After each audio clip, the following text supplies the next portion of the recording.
we're starting the new book in this series. So we finished the course 1. This is a new course, second course.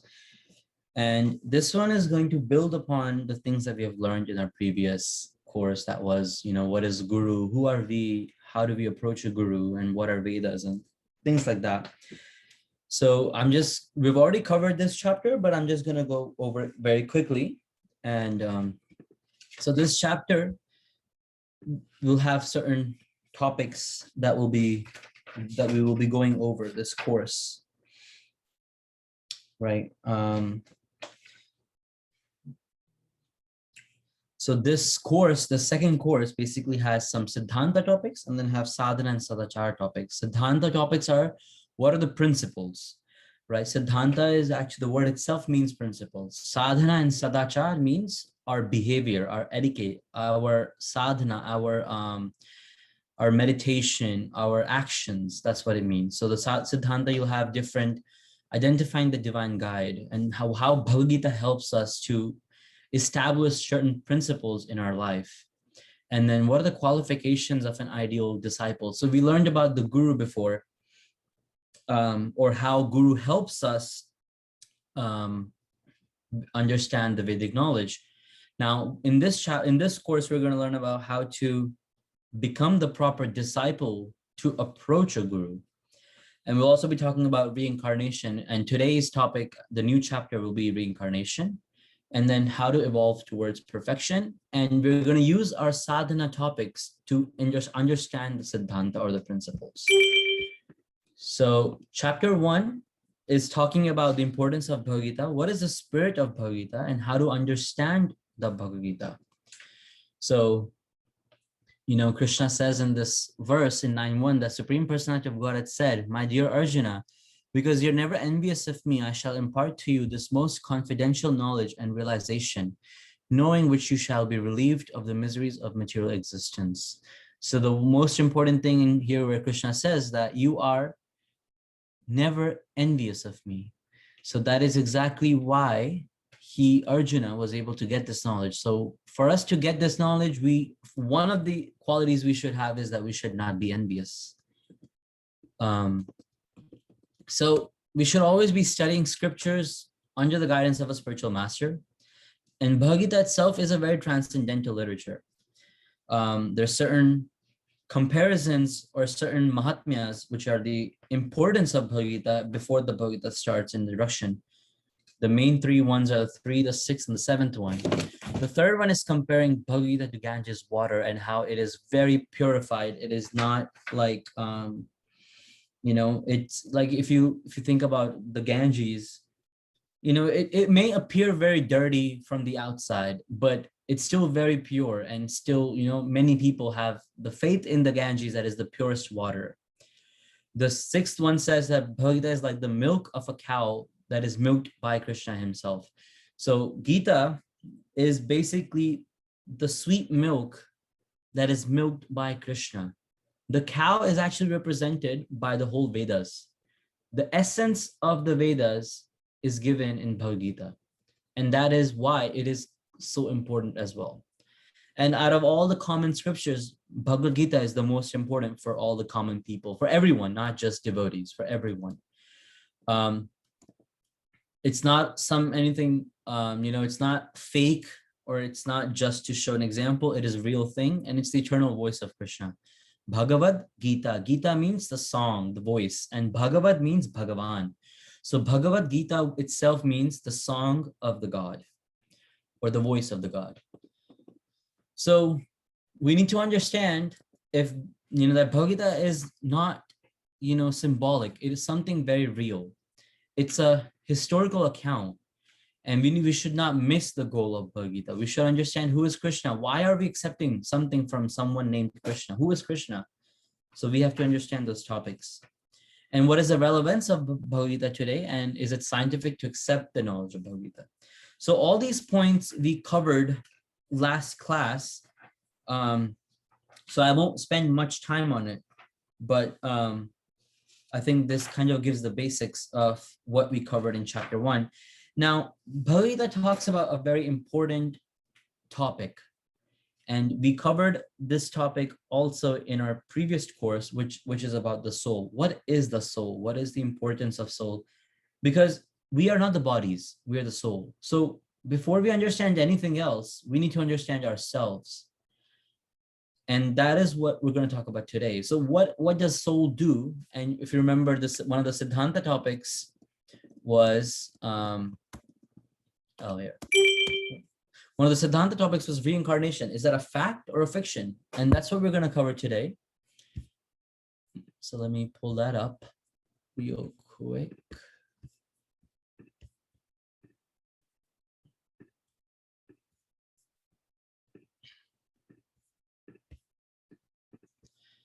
So the chapter 2, which is basically reincarnation. Is that a fact or is that a topic?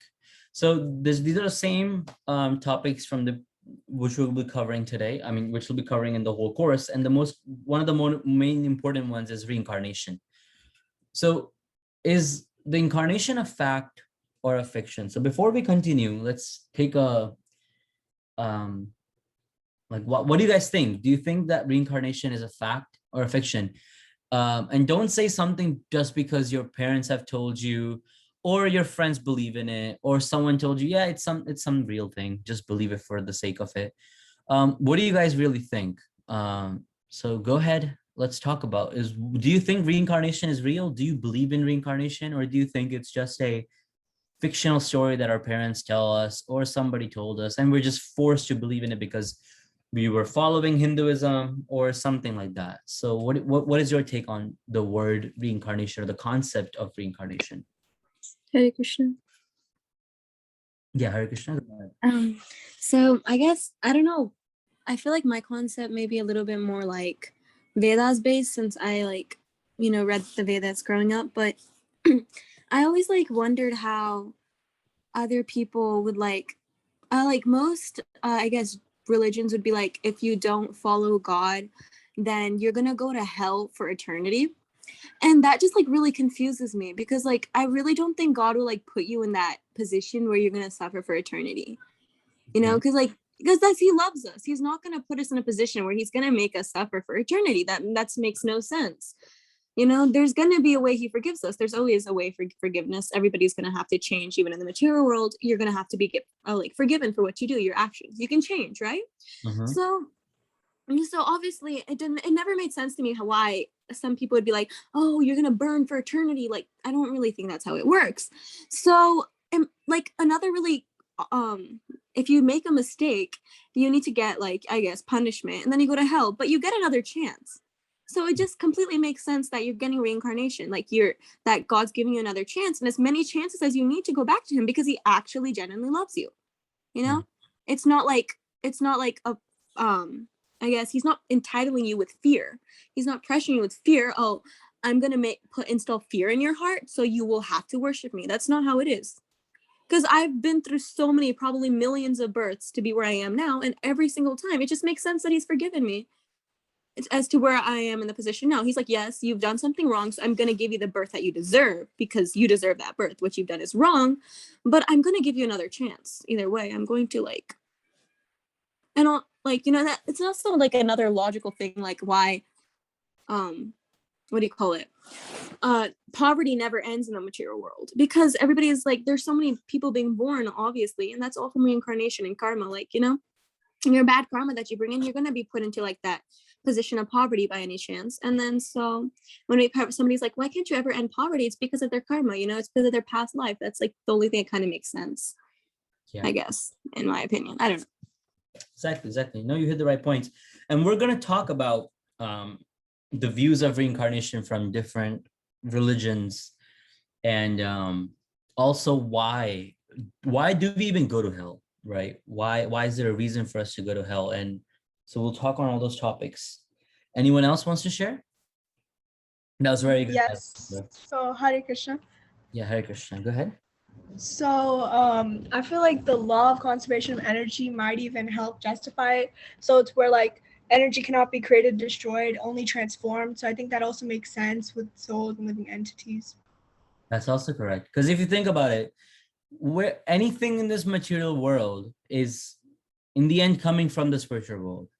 So yeah, you can definitely apply this law of conservation of energy, the law of conservation of soul, basically, that it was never created, it was never destroyed, it always is there. And it just gets transformed into different bodies or different states. So that is also correct. Anyone else?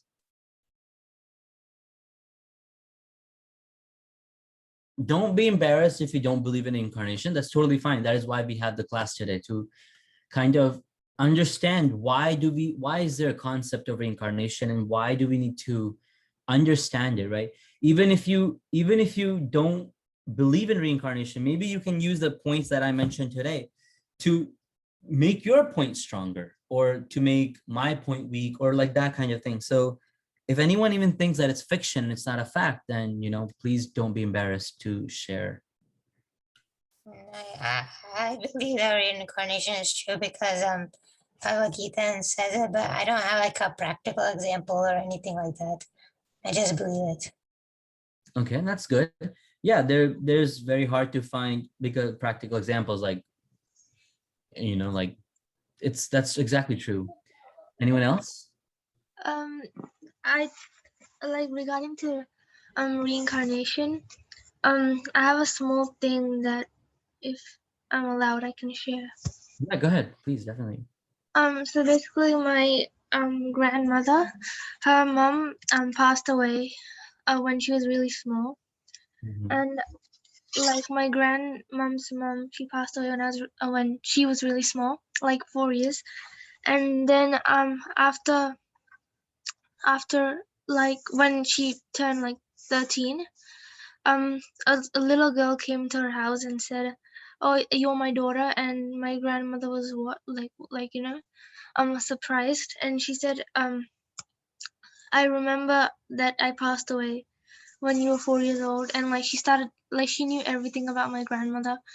And my grandmother was shocked because like she didn't believe in reincarnation. And then they asked like some people, like some saints, that to explain, and they said that this is your mother reincarnated. She came back for you. Oh, wow. So So you have a real life example of reincarnation. yeah. Wow, that's amazing. Anyone else wants to share?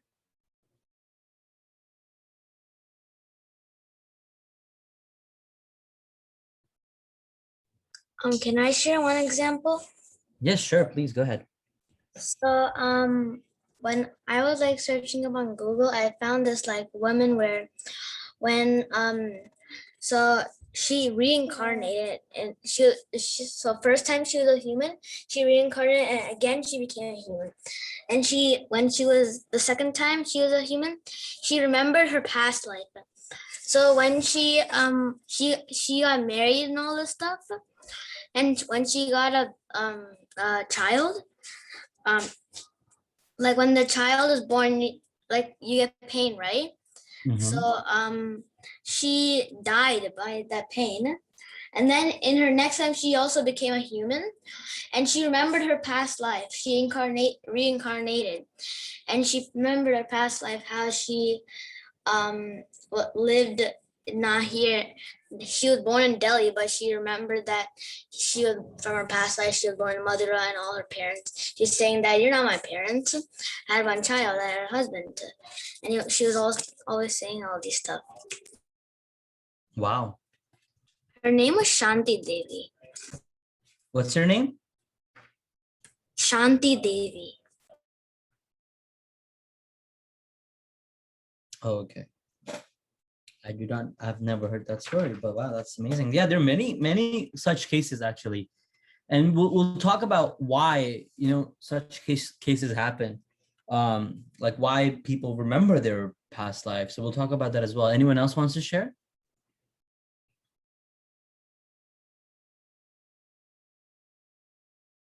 Not like any proof or anything, but I've always heard like, if you have a birthmark in certain parts of your body in your past life, that's probably like where you've been hurt, or like you've gotten hurt, and that's your most sensitive spot or stuff. I just don't know, but like I've heard a lot of those stuff that I hear people saying, so I just thought that was interesting. That's actually is a scientific understanding that that's why birthmarks exist, because they have something to do with your previous life. Based off the scientists who believe that yes, reincarnation is a thing, they like to believe that birthmarks have something to do with that kind of phenomena, that yes, it's something to do with your past life where you may have been attacked, or what it really hurt you like the most, so much that it engraved it on your consciousness, which you carried over. So yes, anyone else wants to share?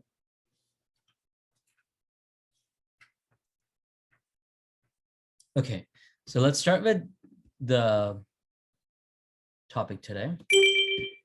So we're going to understand what is reincarnation, and we'll talk about reincarnation. What do the scientists and the philosophers of today, or even today in the sense, like not exactly today, but like the past couple thousand years, the recent ones, basically, what do they really have? What is their take on reincarnation?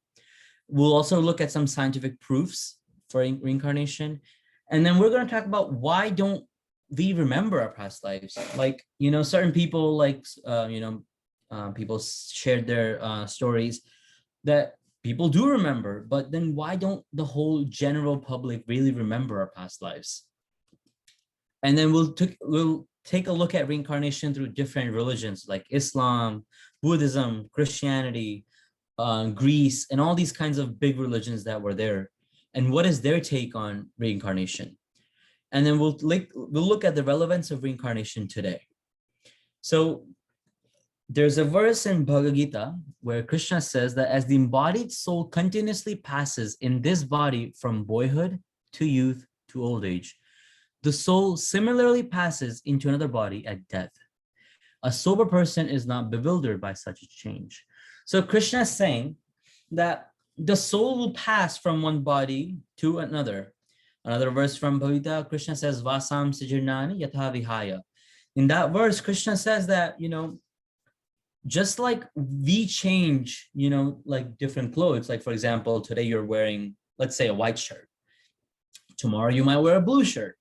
So just like we change our clothes, similarly, the soul is changing its clothes. And its clothes is the body. So it goes from one body to another until, you know, the soul has perfected itself and is ready to go back to Krishna.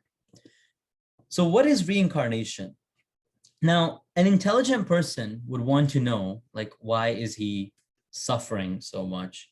Why does he die unwillingly? No one wants to die. I mean, if you know of Michael Jackson, he used to pay his doctor almost $100,000 every month just to keep him alive as much as he could. And when he was near his death, he had so many doctors working on him, but no one could, you know, save him, and he had to die unwillingly.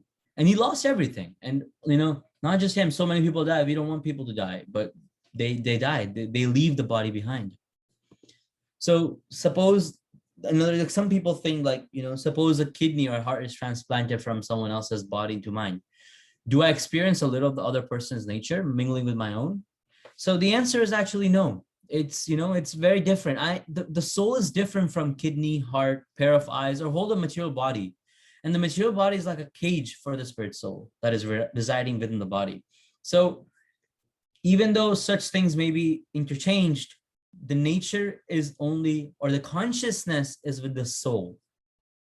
And that's why your consciousness stays. When the soul goes from a body to another body, the consciousness of that soul continues to stay with the soul and affect them in their next lives. So our scriptures gives us information regarding the nature of matter and spirit. And the fundamental knowledge that's first taught to us is that we're not the bodies, we're the spirit souls. I am not the hand, you know. In the previous courses we've talked about that you don't say I hand or I feet or I legs. You say my feet, my legs, my hand. So you're claiming that this thing called hand is mine. But if you're the body and hand is a body, then how can you refer to it as my? If you're referring to a body part as my, that means, you know, someone else is really in control of the body. Someone else owns the body. and you own the body because you are the soul. When you say my iPhone, you don't say iPhone. You're not the iPhone. You own a phone, or any phone, not even iPhone.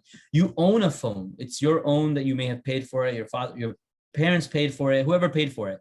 It was given to you. You have the ownership. So when you have ownership of something, you say that it's mine. So when you say my hand, my feet, you have the ownership, and that's why we're the souls and not the bodies. So in in different Vedic texts, the soul is said to be Satchit Ananda.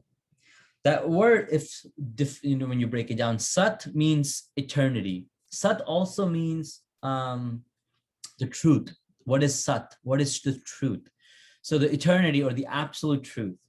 Chit means knowledge. Now, why does chit means knowledge? The word chit itself actually refers to something called the consciousness. Your chit actually is a consciousness, but the knowledge is basically, why do you have knowledge? Because you have consciousness. So you have three parts: eternity, the knowledge or consciousness, and the bliss. Bliss is Ananda, and that is the spiritual body.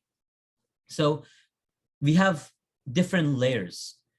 So there's a soul. Above the soul is a subtle body.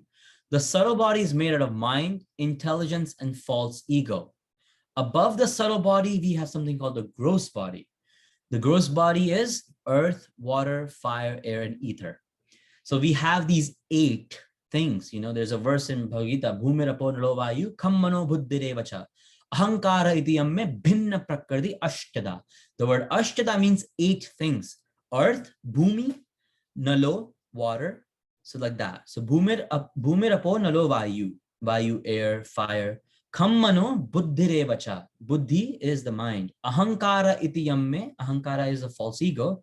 Bhinna prakriti ashtada. So this prakriti, these different prakriti, things, or these different natures, these 8 things are different, or are not connected to Krishna or the spiritual body. However, the gross body, the subtle body, which is our mind, intelligence, and false ego, are never separated from us. The soul always have the covering of mind, intelligence, and false ego. It never leaves. It's only the gross body that gets changed. Our mind meaning our consciousness, our intelligence, and our false ego always stay with us. They never leave us. Even when we go back to the spiritual world, these 3 things always stay with us. But the thing is that when we are going back to the spiritual world, we have transformed our consciousness to think of Krishna. That is why our consciousness becomes Krishna consciousness. Our intelligence is all the absolute truth. It is chit. It is sat. It is the eternal absolute truth. And our false ego changes into our ego, or our pride of being the best servants of Krishna, us being the servant. That false ego turns out and it diminishes, and it becomes our constitutional position as being the servants of Krishna. So even though mind, intelligence, and false ego stay with us, even when we go back, they're transformed into the spiritual body. And that is what spiritual body is. The soul is not the spiritual body. The subtle body becomes the spiritual body, and that becomes Sat, Chit, and Ananda. So that is why Sat becomes the intelligent part. Our intelligence becomes the absolute truth. Our Chit, our mind, our consciousness becomes spiritualized. And now we don't have a false ego. We have our ego of being the servants of Krishna, and that becomes Ananda. So that is what spiritual body is. The subtle body transforms into the spiritual body of Sat, Chit, and Ananda. And that is what we take back with us when we go back to the spiritual world. And the process by which the soul transmigrates from one body to another is known as reincarnation. And that is only in the material world, because only in the material world do we have a gross body. And that is what transmigration, that is what reincarnation is. So how do scientists and philosophers today, think about this kinds of, this view of reincarnation? So, throughout centuries, surprising number of intelligent thinkers have believed in reincarnation. If you know Greek culture, there was a very famous philosopher named as Socrates. He says, I'm confident that there is truly such a thing as living again, that the living spring from the dead, and that the souls of the dead are in existence. Ralph Waldo Emerson, who also is from the the kind of the recent today last 100 years, he says the soul comes from without into the human body as into a temporary abode, and it goes out of it anew. It passes into other habitations, for the soul is immortal. So he also believes that the soul is immortal. And people like Thomas Edison, Benjamin Franklin, Tom Paine, he's from the Revolutionary time. Tom Paine, he wrote a article called, I think Thomas Paine or Tom Paine, same person, I believe. He wrote an article called Common Sense. It was very famous during that time. He also, Henry David Thoreau and Walt Whitman, all believe that the soul, the energy that animates the body, goes into a new body when the present body dies. If you think about it, when we say this person has passed away, he left us. Who left us? The body's right in front of us. So the body is not being referred. It's the soul that is being referred to, saying that he or she left us, or they left us. So people, and even today, like films, novels, and songs and periodicals, they all kind of treat reincarnation with a very increasing frequency in the past couple of years, 100 years. There's so many films based off of reincarnation, like someone died in the past life, they reincarnated, and the love story begins to continue. So what is the scientific proof of reincarnation? So yeah, people believe that there's a concept of reincarnation, but what is the scientific materialistic proof of reincarnation? So, people may ask that, well, who knows what is going to happen after death? No one has seen what happens after death. Where exactly does the soul go? And yes, there's some accounts of people reincarnating, but do we really know that it's factual and it's a fact, it's a truth that really did happen? So Dr. Ian Stevenson, who is a professor of psychiatry at the University of Virginia, he's been conducting research in this field of reincarnation for over 30 years. And this person has accumulated more than 3,000 cases, and over half of them were solved type. Solved type meaning that in this case, the child's past life experience had been determined beyond reasonable doubt. So these half solved, meaning like they were able to prove that, yes, this person really is a reincarnation. And throughout his research, he has come up with at least a couple, couple major scientific proofs of reincarnation. We won't be going through all of them, but we'll be going through them, the major three. So the first one is unacquired and uninherited skills. You might have seen some people who are like from very young age are very intelligent, or have certain skills that can take years to master. Where does that come from? And these skills and talents, they were neither learned or inherited from the parents. Like, who learns how to do something magnificent at the age of 3? It just comes, there's so many kids who are like so smart, or kids who know how to play different instruments, or kids know how to do different sorts of mathematical computations. Certain talents they don't really, there's no proof of them coming from a parent or getting really inherited through genetics. Talents don't come through genetics. So why do the people have such talents? It's because it's something from their previous life.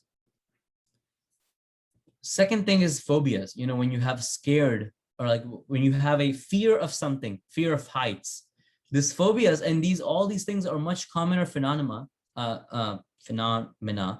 And about 50% of the cases that Dr. Ian Stevenson studied, the child had a phobia sometimes expressed very young, and it was always related to the mode of death of the person whose life is being remembered. For example, if you say if in the previous life ended in drowning, certain people might have a phobia of water. I'm scared of water. Why are you scared of water? Because there's a possibility that you might have died because of drowning. If you have a phobia of heights, maybe you died, maybe you're falling from certain height and you died, and therefore you have this phobia. So certain phobias are very common, and most of the majority is always related to the mode of death. that the person had experienced in his previous life. And that's why there's also a correlation with the birthmark. For example, the birthmark had something to do with that death point, which had basically affected your consciousness a lot. And because the consciousness always stays with us, we have this fear in our next life that we continue. The third point is, identical twins, but even identical twins are not really identical. They have different characteristics that they show, because each one person is different from the other. Identical may be the same due to body, because the body is a material process. It is not a spiritual process. It's a very material process, and material process, they can have something that looks similar. The Vedas say that there are 7 people except you, like not including you, there are other 7 people who might look very close to you. Not exactly the same, but very close. So 7 more people who might look like you. So think about that. So this material processes, you can have identical part of it, but your consciousness cannot be identical to someone else. There's no way to really connect so deeply through the consciousness level with another person. One consciousness does not connect so deeply with another. Therefore, like there's, like something like, I think it's called telekinesis, I think, or forgot the name, but like in the movies, they'll show like, oh, one mind can connect to the other mind. And without saying a word, you're able to communicate. There might be a possibility, but that's because you have the habit of being with that person. You know how the person thinks, you know how the person acts in certain scenarios. So you're able to make a justifiable or a educated guess to prove that, yes, this person might be trying to say this at this point, but there's no perfect or there's no 100% accuracy in that. It's only higher. You can get precise, but there's no accurate. Like you can't know what the other person is thinking at the exact point. There's no mind reading, because you can't really connect on that consciousness level with another person. So, another thing, I don't know if you have heard, little kids, when they're very young, they'll, like, even by the age of 3 or 4, randomly might start crying in the middle of the night. Maybe they're hungry. But another reason is because even though, as soon as you take birth, you don't forget your past life. You remember your past life for certain years, 3, 4, 5 years. You don't forget it very quickly. You remember it to a certain time. And that is also another reason why you get those talents. If you have those talents in the previous life, you remember those things until a certain age. If it's something very important, like if you're passionate about that talent leaves a mark on your consciousness, and that's why you still remember it, or you able to master it very quickly than other people. And that's why, like, certain kids, when they start crying, maybe they might be remembering something they went through, their experience in the past life, which is why why they are crying, because they're remembering something from the past. Is there any questions, Shreya? Oh, sorry, that was from before. Okay, no problem. So continuing on. Prabhuji, I have a question. Yeah, go ahead. So the scientists will try to refute the argument by saying it's some sort of genetics or something. How do we understand that? Prove it. Can you prove it that it's genetically possible? No. Right? See, when someone says a claim that, like, just for the sake of argument, they say that, hey, it's not because of past life, it's genetics. Prove the point. We have more than 3,000 cases that this person has studied to prove that a talent is not coming from genetics, but from past life. Can you get even 100 cases where you can prove that, that this thing is from talent? Can you prove it? If you can't, then you're just saying random stuff. Prove your point. Always have a prove your point. So if scientists are doing that, yeah, they might just say it, but if they can't find a proof, then we know that they're wrong. Okay. So now, why don't we remember our past lives? Our nature is to forget, like can you tell me what you had for lunch 1 week from today, like just today? So today, the date is, what's the date today? Today's the 8th. Can anyone tell me what you had for lunch on the 1st of July? I don't remember. I don't even remember what I ate on the 1st of July. 1st of July. Does anyone else remember what they had for lunch about a week ago? No. No. So our nature is to forget. People forget childhood. It's funny how, like, I'm 20 now, and my moms or like a couple of my friends are gonna come up to me and be like, hey, do you remember this happened a month ago or like months ago? Or like my mom would come up to me like, do you remember you did this when you were 3? And I'm like, what? I have no idea. We don't remember things from our childhood. How can we remember things from our past life? We don't remember what we ate a week ago. We may not even remember what we had like a few days ago. How can we remember something that is completely from a different life? So it's our natural tendency to forget. Now, another reason is that the Vedas explain that the soul came to this world, or it comes to this world, to try to enjoy separate from God. Now, in order to enjoy this, material world, we must forget what we did in our previous life. For example, if you were to remember all the dangerous activities and painful experiences of our past lives, it would cause us to be in so much of pain in this life that we might not be able to enjoy the life. Krishna, even though we are away from him, but because he's such a nice parent, he's like, you know what? Fine. You want to enjoy? I'll make sure you enjoy to the fullest. So he helps us to forget things from previous lives so we can, just keep enjoying. If you remember, let's say if you did a mistake, a big mistake that you felt really bad for, you might never, commit that mistake or even go near that mistake or like something like that. So if you forget it, you might continue to make that same mistake. Now, this is a mistake, but let's say you had an adventure in your previous life that may have, for example, actually not in previous life. For example, you went to some sort of amusement park. You were on a ride, and maybe let's say the ride had a fatal accident through which you lost a leg. Would you ever go on rides again? No. You would never take the chance of going on rides. You would never have a desire to have fun again because you're so scared. You're so scarred with that accident that you had that you might not be able to do it again. But if you're able to forget it completely, you might go to have rides again.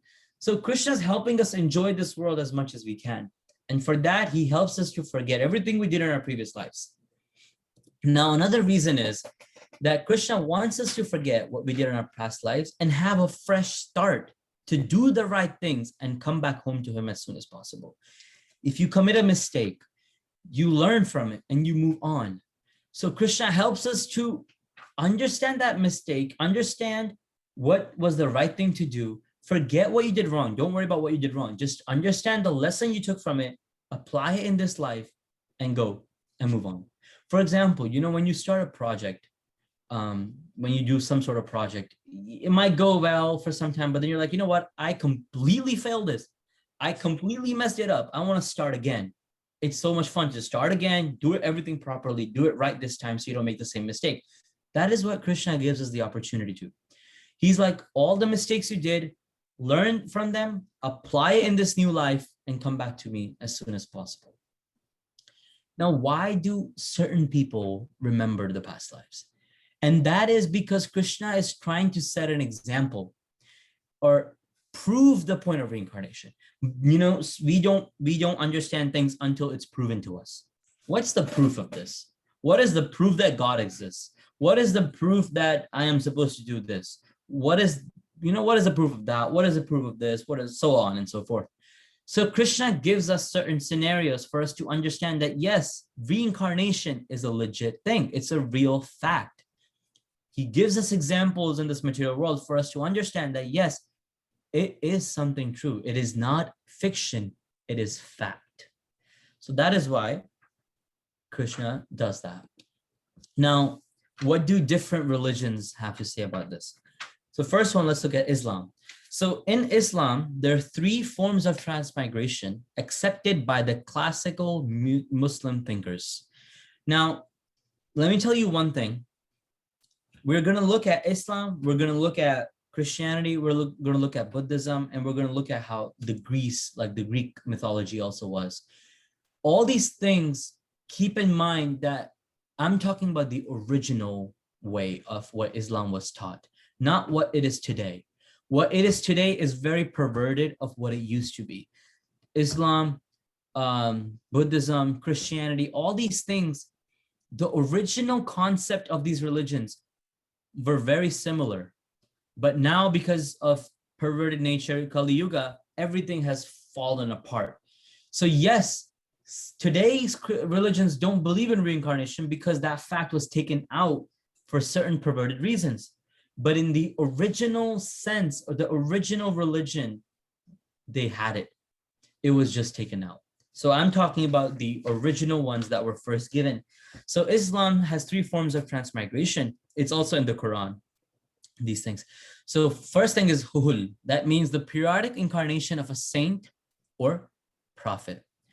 The second thing is Rijat. That is the immediate return of an imam or an important spiritual leader. And the third is Tanasuk. That is the ordinary reincarnation of all souls.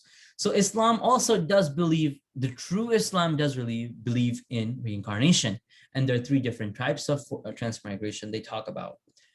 Ancient Greece, you know people like Pythagoras, Plato, Socrates, they were counted among those who made reincarnation as an integral part of their teachings. There was something called the Greek philosopher's doctrine. In 10 steps, these are the main 10 steps. The first one was the divine origin of the soul. So they believe in soul. They believe that soul is from something outside. It's divine. The second, the soul's fall. The soul's fall is what we believe is saying that we had a tendency to enjoy except of Krishna. So we were fallen down. Then there's a duration of cycle of births.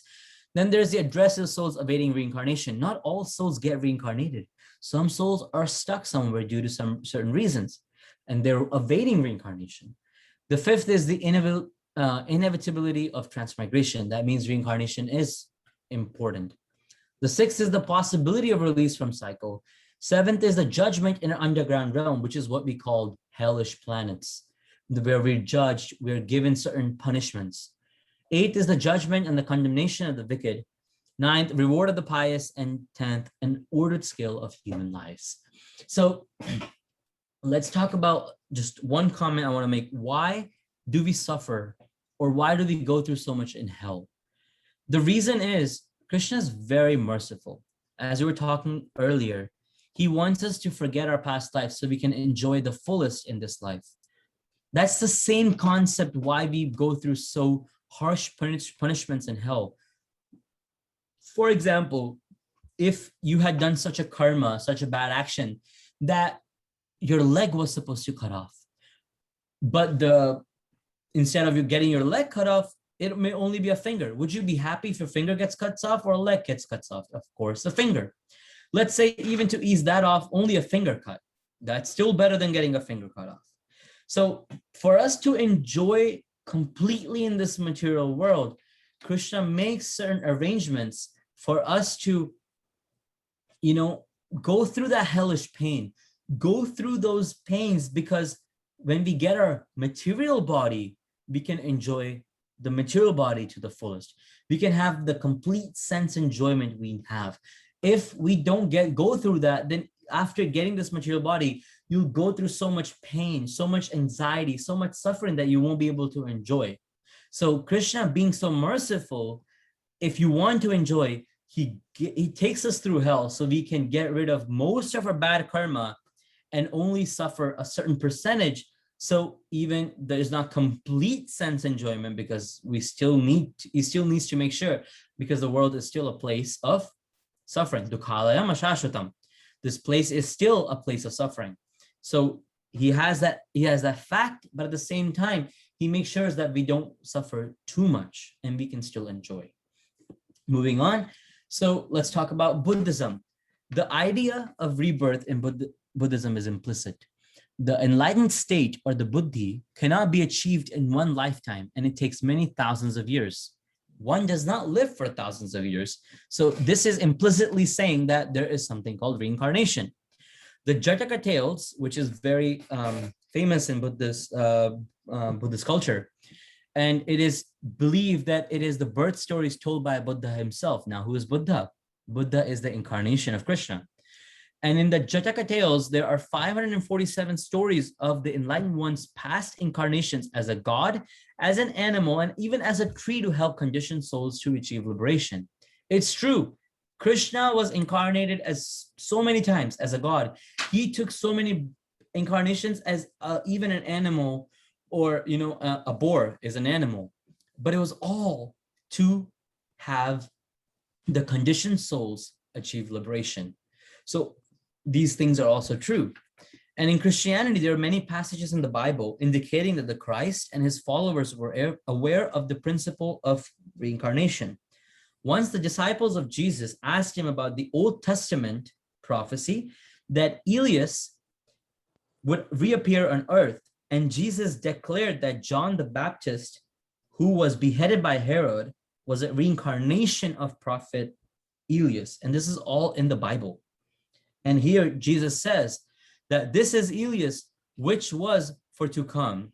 He that hath ears to hear, let him hear. Matthew 11, text 14 and 15. So Jesus also believed, or he also preached about reincarnation.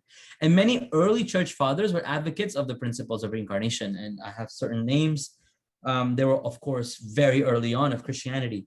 So, of course, these things were true. It's just people didn't want to believe it because of certain reasons, and the perverted nature took the parts of reincarnation out of Christianity as of today. But these were very much evident and very much preached early on. So what is the relevance of reincarnation in our lives? So many people feel that, reincarnation, even if it is a reality, has little or no relevance to their lives. And some study out of it ideal curiosity, treating it as a mysterious object. Oh, reincarnation seems something cool. It's very mysterious. Let's just study for the sake of studying it, or for the out of idle curiosity. But if reincarnation is reality, can you not decide your future body? Isn't there a way for us to decide what I'm going to be in my next life if reincarnation really is a thing? And the answer is yes. You can decide what your future body is going to be. By your actions that you do in this life will determine what sort of body you get in your next life. So you can do that. And if I'm eternal, do I just keep dying and being born again and again, or can I attain eternal life? We say that we are Satchit Ananda, the soul is ever eternal. So if we are eternal, can I get away from this point of dying? Like, think about people hate school. They don't like to study. Do you want to, every single time you come back, study again? You're going to study the exact same thing. You're going to study the same maths. You're going to study the same history. You're going to study the same science. You're going to study the same English or any other language. Do you want to keep doing this? Isn't once technically enough? It is. Why do you want to keep going through the cycles and doing the exact same thing again and again and again and again and again? If I'm eternal, let me just get out of this thing. And that is what Krishna consciousness teaches us. That is why the direct way to understand the machinery of the universe, including the subtle mechanism of reincarnation, is to learn about it from the person behind it, and that is Krishna. That's why one should therefore learn the truth from the authorized scriptures, which are directly the words of God or Krishna. And that is also why Krishna talks about reincarnation in Bhagavad Gita. There's so many verses he talks about the soul and how the soul migrates from one body, as I was saying, Basam Sajanani Yatha Vihaya Navani Granati Naroparadi Tatha Sharirari Vihaya Jarnani Amyani Samyati Navani Dehi. So these certain verses, many verses in the Bhagavad Gita, Krishna talks about how the soul goes from one body to another and so on. And how can you break from this cycle of birth and death and achieve Krishna? So we will end here. If there are any questions, we can take those. And I have a question, and it's not really like about reincarnation. It's more just like not a general question either. It's kind of it's a lot, but can I ask it? Yeah, sure. Go ahead. Any question? Okay. So I had to write it down because it was that long. But Okay. so if it could be answered, like why do we have to do like RT 3 times a day, do 16 rounds, and then do more and more until we get initiated, and then like is it okay if I don't do everything? Because I like to do certain things. Like I love kirtan and I love making food and offering it. That's fine with me, but I don't want to become like a huge devotee like my parents want me to be. But is that okay? Yes, it is. It is actually very much okay. But is it enough? Is it enough? There is not nowhere in the scriptures that it is prescribed for you to do 3 times arti in today Kali Yuga. You know there are 4 yugas, right? There's Satya Yuga, there's Dwapar, there's Treta, and there's Kali. In each yuga, there was a prescribed thing. In Satya Yuga, it was meditation. In Treta, it was fire sacrifices. In Dwapar, it was the deity worship, doing arti, doing all these things. And Kali Yuga, it is just the chanting of the holy name. All you have to do in this lifetime is keep chanting. That is why we do 16 rounds. Now, the 16 rounds concept, actually, the Gaudiya Sampradaya, which we follow, requires us to chant 64 rounds daily. Now, it's actually supposed to be unlimited. You're supposed to keep chanting the names of Krishna. But Prabhupada was very merciful because 64 rounds means like about 8 hours a day. We don't have different things to do. We can't do. So there was a story why one disciple of Prabhupada, actually, before he started giving initiations, he asked him, Prabhupada, why do you require 64 rounds? So Prabhupada said, that is the way. That is, you have to chant minimum 64 rounds. That is 1 lakh name, 100,000 names of Krishna, minimum. That is prescribed. So the disciple said that Prabhupada or Swamiji, we can't chant that many names because, we have different things to do. We have to take care of our family. We have to work, we have to earn money and so on. So Prabhupada said, okay, let's do 48 instead of 64. And then still devotees were like, no, that's still too much. So Prabhupada was like, fine, I'll go to 32. And devotees were like, nope, that's still too much. We still can't spend 4 hours. Then Prabhupada said, final 16, no less than 16. So that's what we follow. Now, why is it 16? It's actually minimum 16. The thing is, see, do you want to keep going in this cycle of birth and death? No, we don't want to keep going in this cycle of birth and death. We want to go back to Krishna. We want to get our eternal body as soon as possible. And that the only way to do that in this yuga is through doing devotional service and chanting the names of Krishna. That is exactly why one is required to chant minimum of 16 rounds. 16 is the bare minimum. We have to do as much as we can as our day allows. 16 is the minimum. We have to do a certain number, right? It's not like 1 round is enough. 16 rounds. The reason why 1 round is not enough because we are not at the pure level. See, the thinking is we're not that pure. When we chant, we don't chant without offenses. There are 10 offenses towards the holy name. We have to avoid those 10 offenses to have perfect, pureless chanting. We can't do that.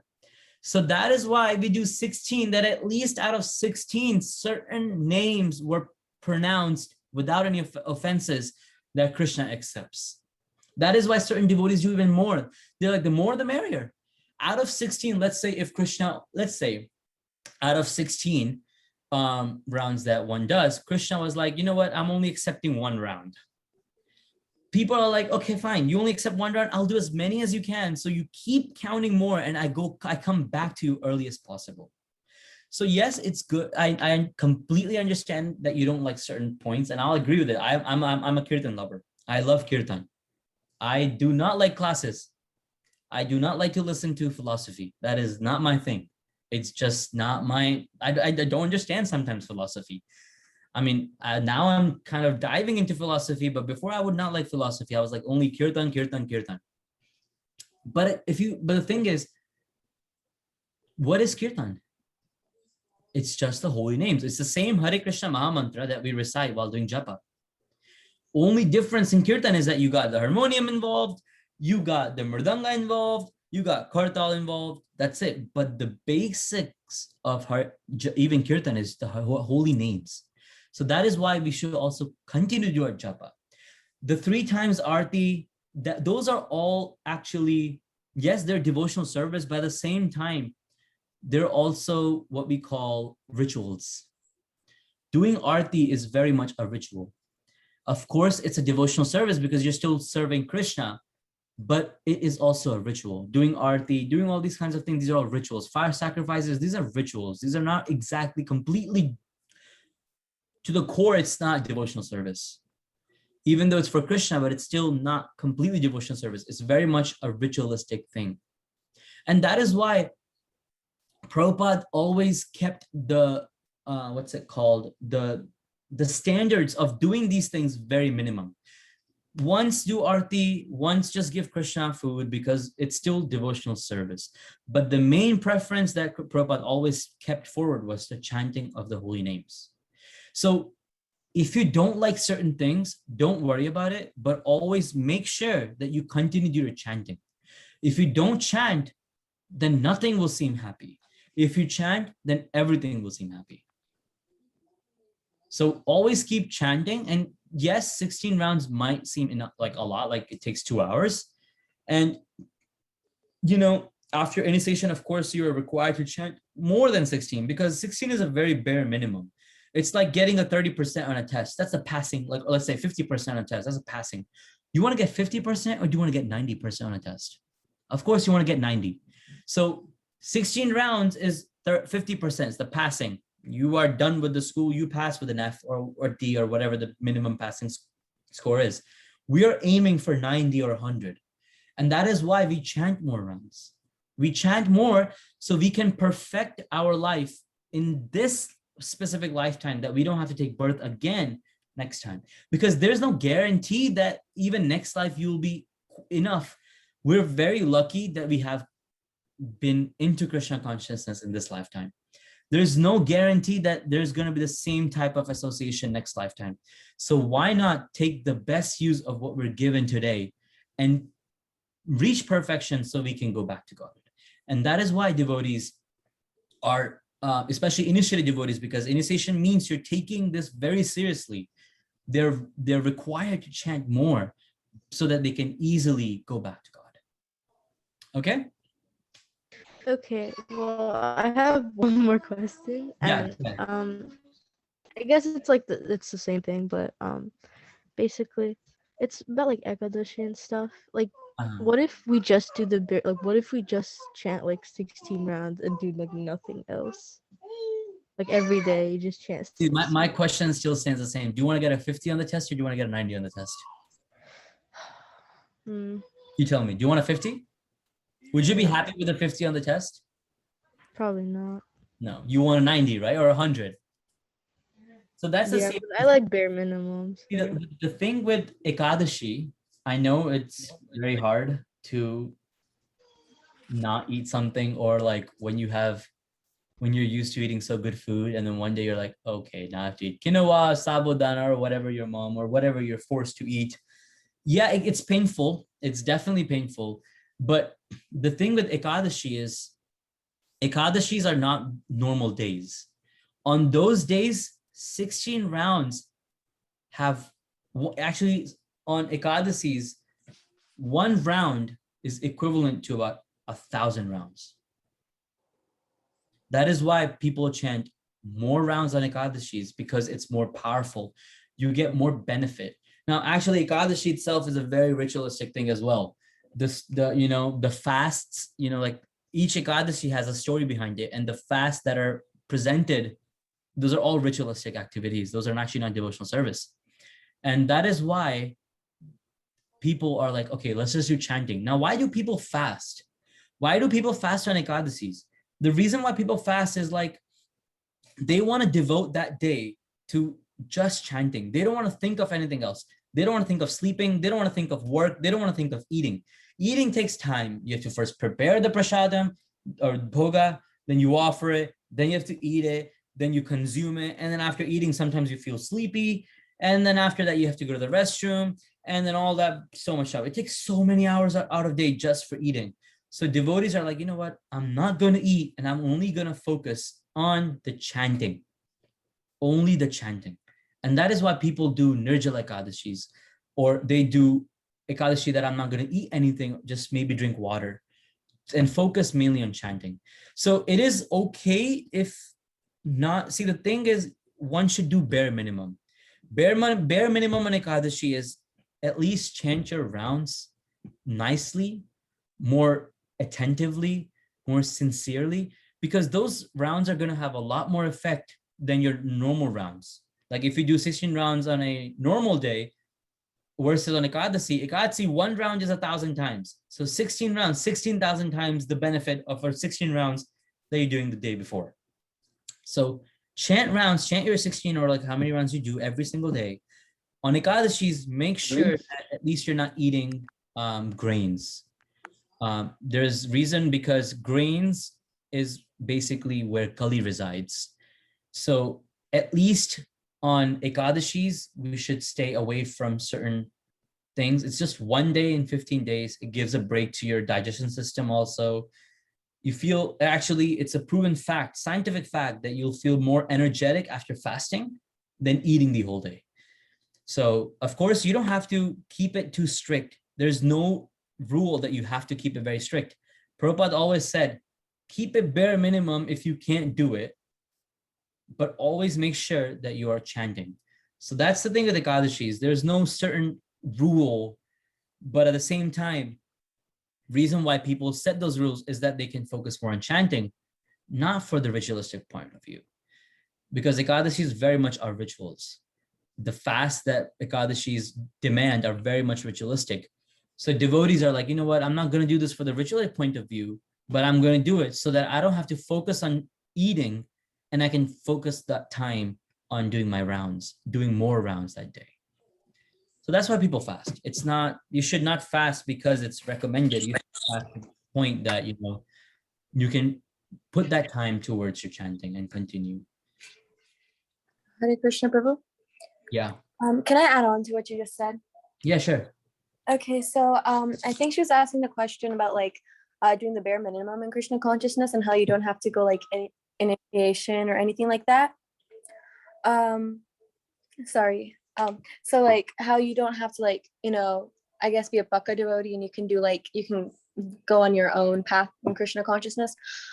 Well, like, I feel like, I don't know, just from personal experience, I have so many people come up and tell me like, oh yeah, this person, this so-and-so is too devotional, or so-and-so is like, or you are too devotional, or she's too devotional, he's too devotional. And honestly, the term too devotional just doesn't sit right with me, because there's no such thing as too devotional. I mean, there's not devotional enough, because we cannot fathom how much Krishna loves us, and we can't like give back the love that he's reciprocating to us. So there's no such thing as too devotional. And there's no such thing as like too less of devotion either. Like, you know what I mean? Like everybody has their own path towards Krishna. So I feel like it's perfectly fine how fast your pace is. You know, you can go slow, or if you want to go ahead and just like immediately take initiation, then that's great. That's like amazing. And if you want to go on a slower path, and if you want to, I guess, take more time, and you know, that's good too. And like, also, we're like really fortunate to be born in this Kali Yuga to do Krishna consciousness, because I would be reading in my books and lectures that I've listened to that in other Kali Yugas, that even thinking about something sinful would be counted as a sin. But in this Kali Yuga, for example, let's say you, in probably Treta Yuga, you like thought about killing somebody through the mind. You didn't actually like go on with that action, but in the mind you were like, I killed this person. Then you're gonna get the sinful reaction of killing a human being, because I guess that's like, it was really strict in the other yugas. But in this Kali Yuga, you could think of something like really horrible, but it won't be counted as a sin unless you actually like go through with it, which I think is like, we're really fortunate to like be able to easily practice Krishna consciousness. Because imagine how much sinful karma we would have gained just by thinking about something as horrible as that in this age of Kali, because people in this age of Kali are so degraded and so low. And also Ekadasi, regarding Ekadasi in the other yugas, it was required that you fast all day.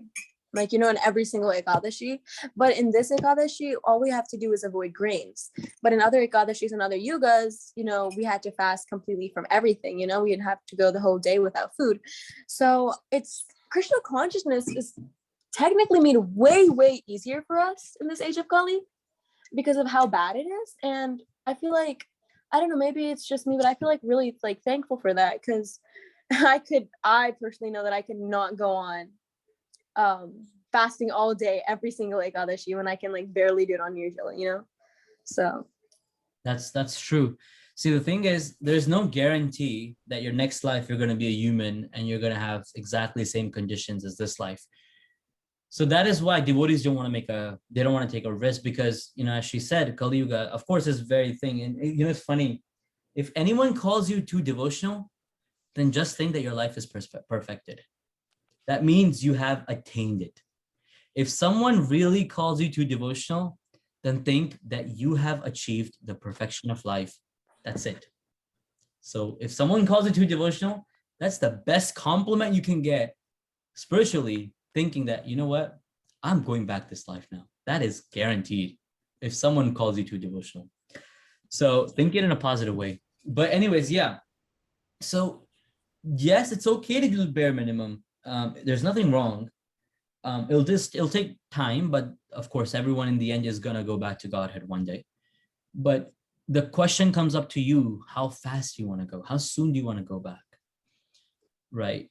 I mean, there's no right and wrong. Like if you're chanting maybe 8 rounds, or like just if you're doing the bare minimum, that does not mean that you are less of a devotee than someone else. There's no kind of that concept, or there shouldn't be any concept of that. Really? Because my parents make that concept every single day. And they yell, oops, I'm doing. I mean, I don't want to comment, but that's a very wrong understanding.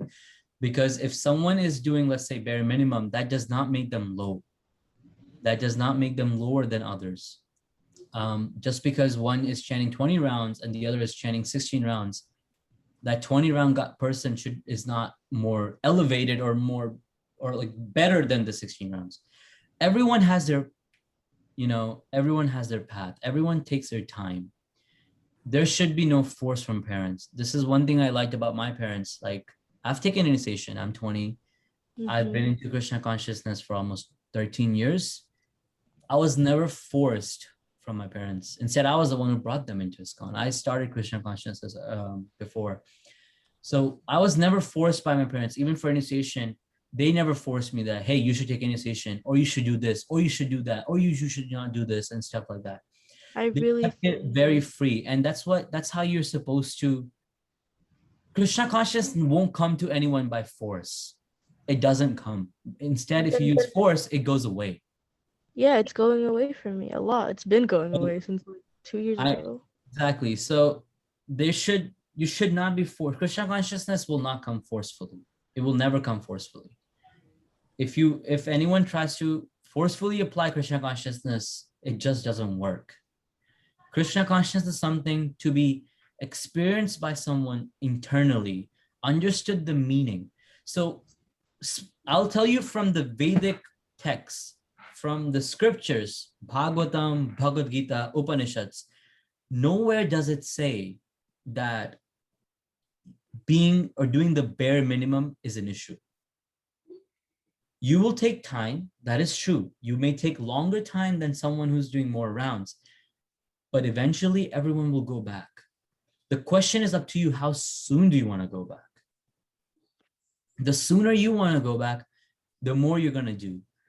But there's nothing wrong in doing bare minimum, because especially at this age, until people start turning 25, many people don't take Krishna consciousness very seriously. They're going to do the bare minimum. That's okay. But Krishna and Prabhupada says, even if you're doing the bare minimum, do that bare minimum sincerely. That's the only thing. It's the sincerity that counts. It's not how much do you do. It's how well do you do it. The person is more elevated if they do 1 round sincerely rather than doing 16 rounds because you made a promise to your Guru Maharaj and you're initiated and you have to keep an image in the society. That's wrong. I think I can do that. See, I don't chant. Okay. Because I don't think I can sincerely at all when I'm at my house.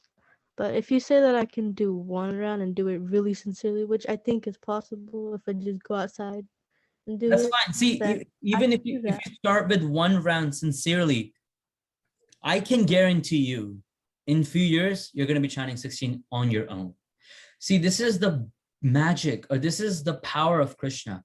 You take one step towards him, he takes 100 steps towards you. If you start chanting one round sincerely with the devotion that Krishna, I'm chanting the 16 rounds because I want to surrender unto you. I want to be free from this material world. Just one round with the complete sincerity that you can get, better than chanting 16 rounds for the sake of chanting 16 rounds. So I would tell you, start chanting just one round. I'm telling you, I was in 9th grade. I'll tell you my personal story. In 9th grade, I actually became completely against ISKCON for certain reasons, the temple politics and stuff, of course. I became completely against ISKCON. I had left everything. I cut off my shika. I stopped chanting. I broke my kanti mala. I stopped singing. I stopped doing mridanga. I left everything that had to do with ISKCON for almost a year. My Gurudev was in complete connection with me. Like every single, almost once a month or once a week, I would have talks with him. And all I would do is just rant to him. I would rant to him like, what is this ISKCON? You have this sort of problems. You have this, that, you have that, and all these stuffs.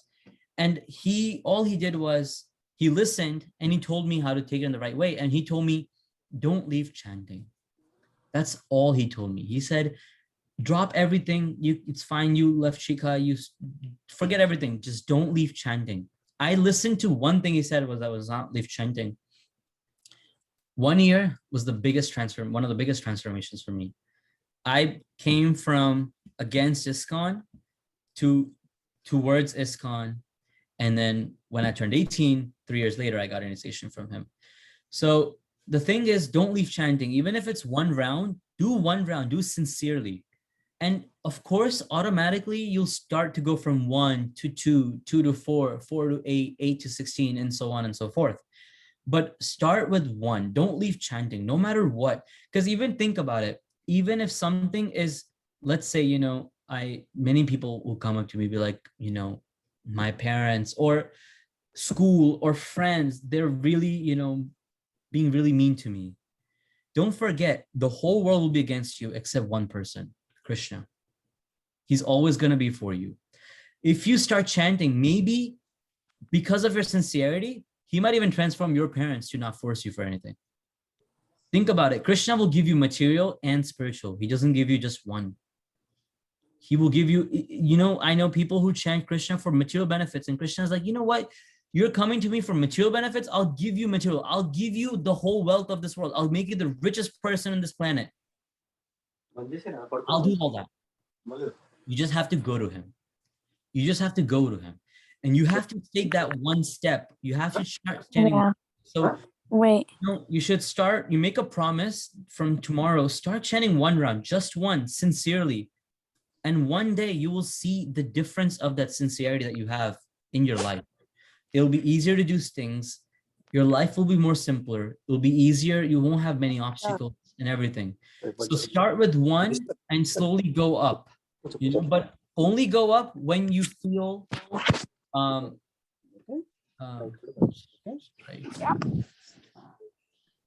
Hare Krishna, can everyone mute themselves? Thank you, Haribol. So start with 1, of course, with the complete sincerity that you can give, and go on from there. There is never a benefit of doing Krishna consciousness out of forced. You're gonna go away from it. I know that. I've seen so many people, just because they were forced, they went away from it. Thank you. You can't be forced in ISKCON. I'll tell you that. Prabhupada never liked to force. Anyone never, all the spiritual leaders, Maharajas, they never force anyone. They say, just listen to us and start it. You'll automatically see the difference. And you automatically will get back in. Don't leave chanting. 1 round, 1 day, that's it. Start 1 round, but keep it up. Keep that consistency. Do the bare minimum. There's nothing wrong with doing the bare minimum. There's nothing wrong. It does not make you a lower devotee. You're still a devotee. You're still a Vaishnava. You're chanting rounds, you're a Vaishnava, done. The only qualification of being a devotee is you understand Krishna is the Supreme Lord. You're chanting his glories. That's it. Those two qualifications is what you need to become a devotee. A Vaishnava is the one who is worshipping Vishnu. Here we're worshipping Krishna. So we are Vaishnavas. Does not matter if there's one person who's chanting 16 rounds, he's better. No. Just chanting the holy names of Krishna is more than enough. And that's what you should not leave ever. Start with one, and you'll automatically see the difference. Automatically, your mind will be like, you know what? I want to go to 2. Sometime later, I want to go to 4. And then it's going to go up to 16 or even more. But start with 1. You always start from bare minimum. You can never start from top and go down. You go from down to up. So start with bare minimum. There's nothing wrong with starting with bare minimum. There's no embarrassment in saying I only chant 1 round. At least you chant 1 round. At least you're chanting with the sincerity of that 1 round. People do 16 for the sake of. Initiated people don't even do 16. I know certain initiated people who don't even do 16 rounds.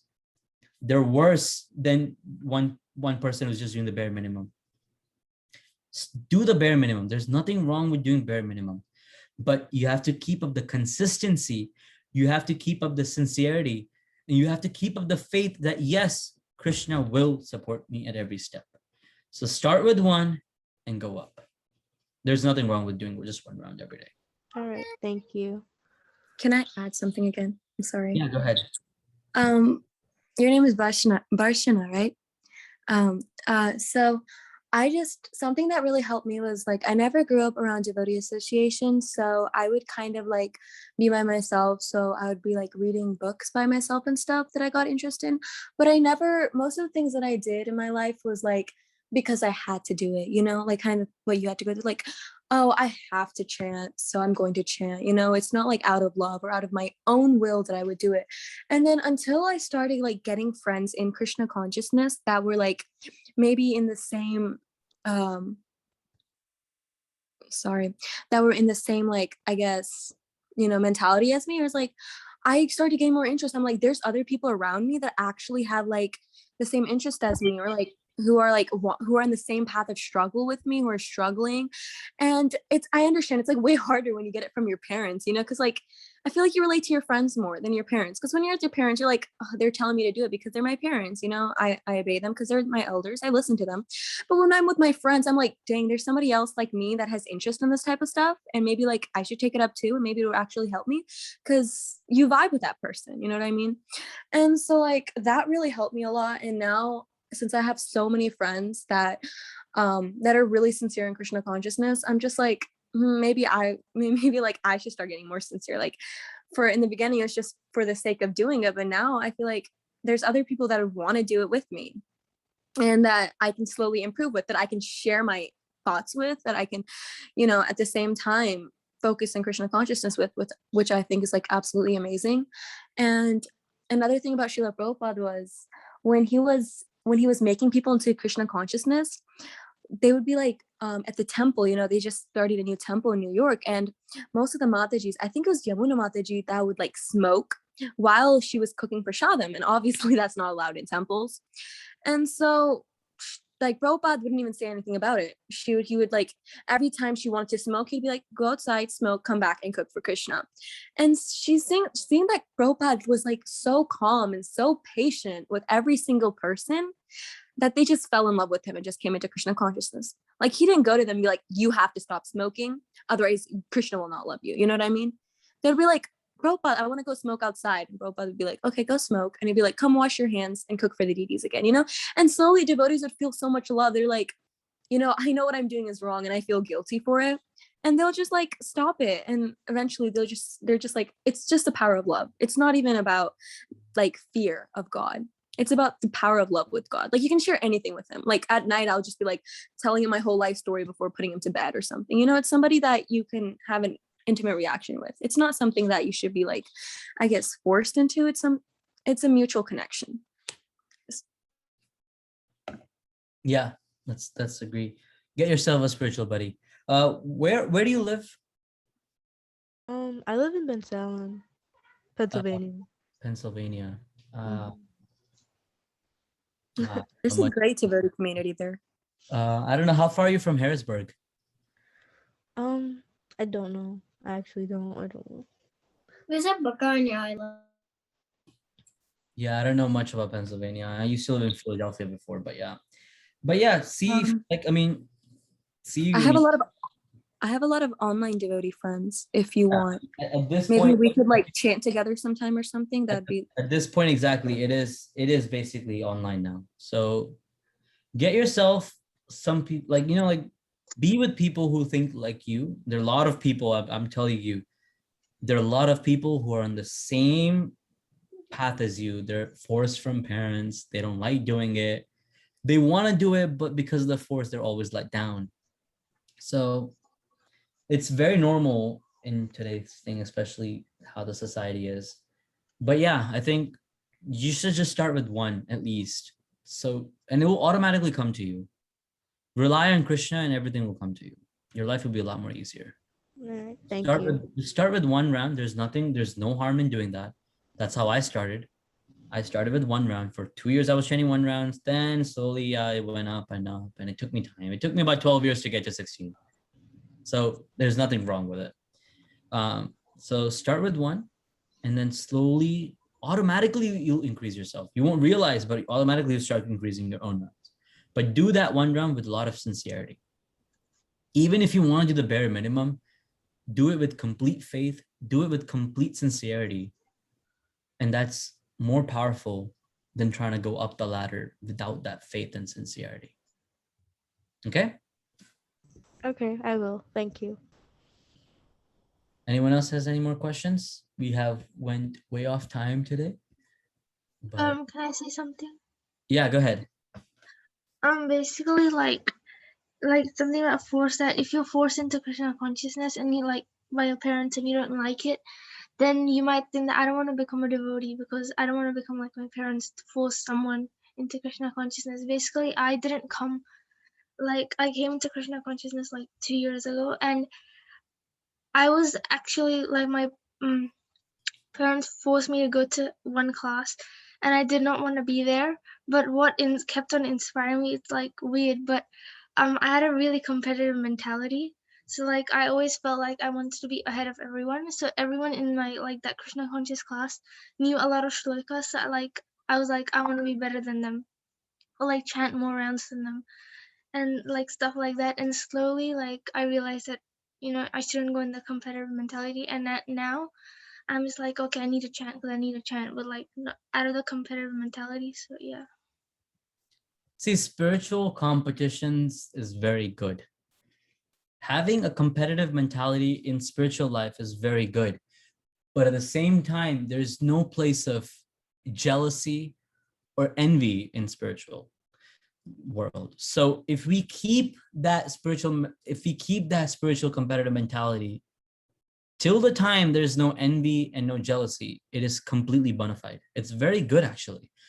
Prabhupada, many people even in Prabhupada used to encourage such spiritual competitions, but only in the fact that you should not have any envy or jealousy if someone is ahead of you.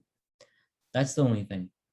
There's nothing wrong with having such competitions. Actually, they're encouraged. So it's good to have such a mentality, but make sure that you are. I know many people are forced to even come to this class. I remember when we started, my mom actually used to give this class, and there used to be about, like, I don't know how many people, like about 20, 25, because so many people were forced, because like, oh, here's the Mataji, my mom's giving, everyone should go to the class, join the class, and that.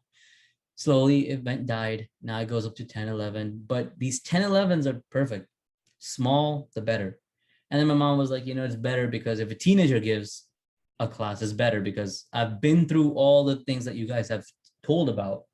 So I've had those experiences in my life, and it's good. You can relate more. So it's okay, even if you're forced. I know there are many. See, if you look from their perspective, they're only forcing you because they want to help you as well get sooner. But sometimes you don't realize that it's too much of a force. There's a limit to the force that you can't.